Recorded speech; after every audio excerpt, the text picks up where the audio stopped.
Mendoza, and I'm a student here at UCSB, major in computer engineering. And this summer, because of the Gorman Scholar Program, I had the honor to work with Professor Jim Walter, and my mentor, Sam Ashmari, in helping enhance the spectral usage through duplex communication.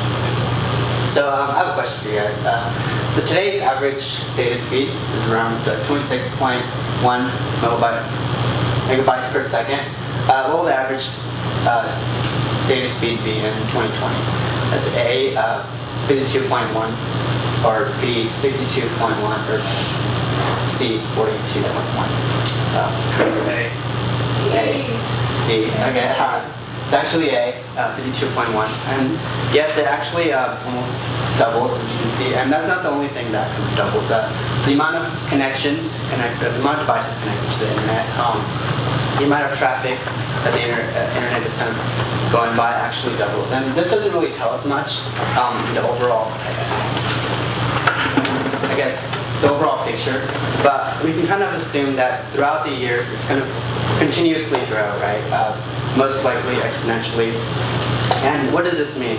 This means that the radio spectrum, which is kind of the traffic, the highway that the radio frequencies kind of go or navigate through, will become congested in the upcoming years.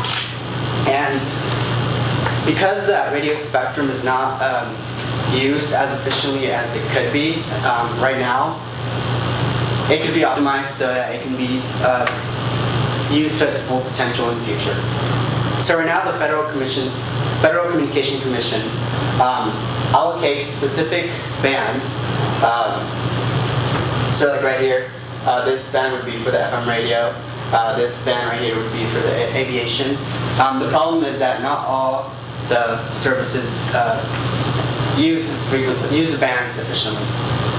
So what my project looks through is to look through specific bands and kind of understand how they are being used, so that later on we can kind of reallocate the radio spectrum.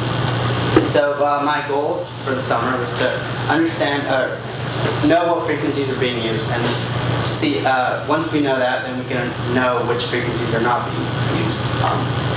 Also, what services own these frequencies, and additionally, how they use them. So that when we have a hypothetical radio spectrum here, we can have a more compact radio spectrum that has a free band ready to use for the future. So so in my data, I need to acquire the signals in order to kind of scan and see what frequencies are being used. And I have a software-defined radio here, and through the antenna, I receive a signal that I process through MATLAB and LabVIEW, so that I can get a graph with amplitude for over time. And then after that, I perform a method called the fast Fourier transform that gives me another graph that has the power of the signal over the frequency. Now this graph kind of shows me what frequencies are present in the signal that I acquired. So, So for example, here we have this spike. These are frequencies that are present, and this actually here is what is referred to as noise. And this actually is a random process that can increase the power or decrease the power of signals. And so I actually calculate a noise floor, and with that noise floor, there's a kind of a convention that we use a threshold that is 10 dBm over the noise floor. So what this threshold tells us is that anything above the threshold is a signal, anything below the threshold is not a signal, in a sense. The problem is that due to the noise power, the signals might increase or go over the threshold or go below the threshold. And really the only, solution to that is just to kind of increase the number of samples, so that we know that the signals that were over the threshold more than they were under are actually signals. So yeah. So now here, what I've done is I've looked through a variety of LTE bands, and this one here is T-Mobile and AT&T. They share the same kind of band, and this graph is a stem plot of frequencies that were over the threshold that I just talked about. And I've taken a number of samples, and I've taken the ones that have, I guess, the ones that are more congested to kind of demonstrate that even at its like highest usage, there are some gaps in between. And specifically, as you see here, through 701 megahertz until 703 megahertz, there's a huge, I guess just a blank gap that there's like really no usage. Verizon, on the other hand, uses kind of most of its band, but as you can see, it's not really as dense as this one here. It's very spread out, which even though it's kind of using all of it, it's not necessarily using it to its full potential. And Sprint has a wider band. This is a 65 megahertz that it's using, and as you can tell, it's like really not efficient as we would hope it to be. And so really, this here is the whole kind of radio spectrum, and I've only been looking at a very small amount. This is right here, the T-Mobile and AT&T, Verizon, and Sprint. And this is just kind of, I guess, we can say is really to the tip of the iceberg. It's not, we really only looked at a small portion of the radio frequency, so we can't really reallocate the whole thing. But it does give us an understanding of how, I guess, the LTE bands are being used.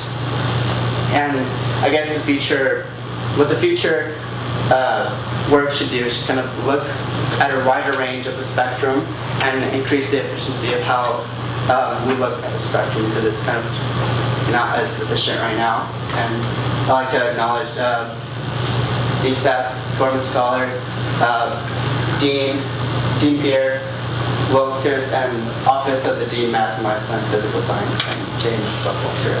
So, thank you.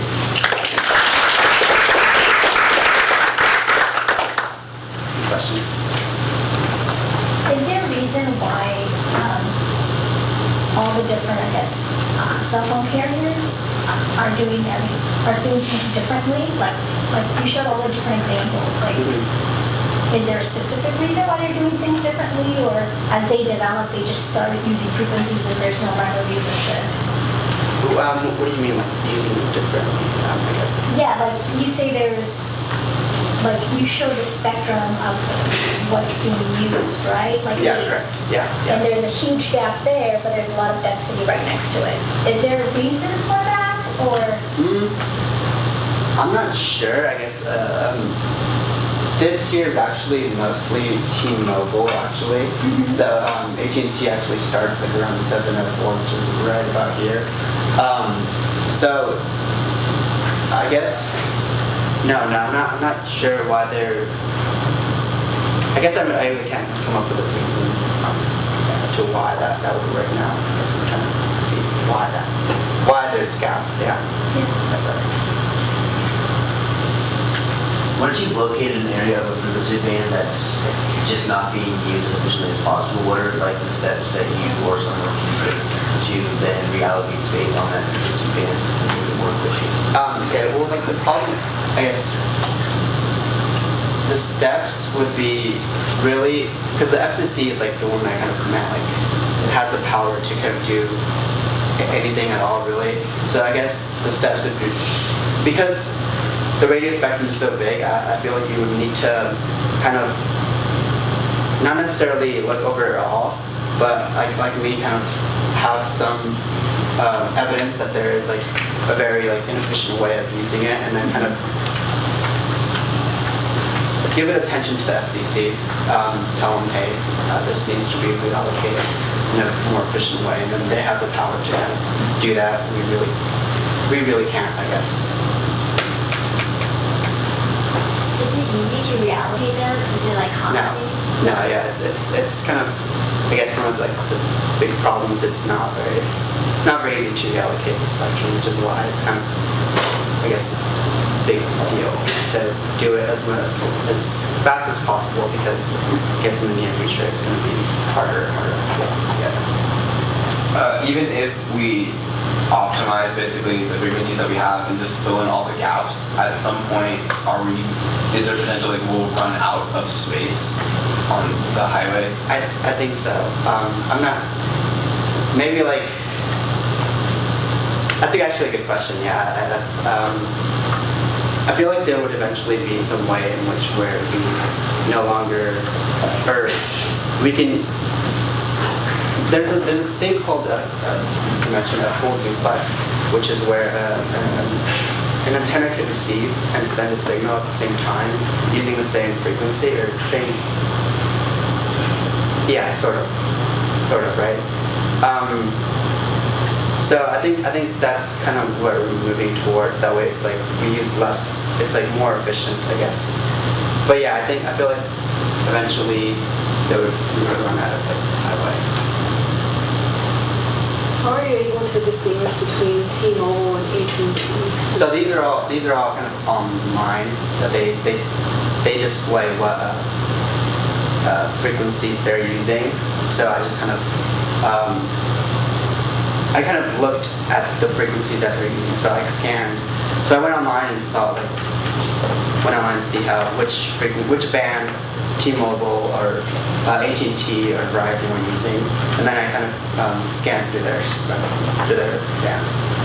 And also, do you know, I guess, where the regions the scans are coming from, or how far they're detecting?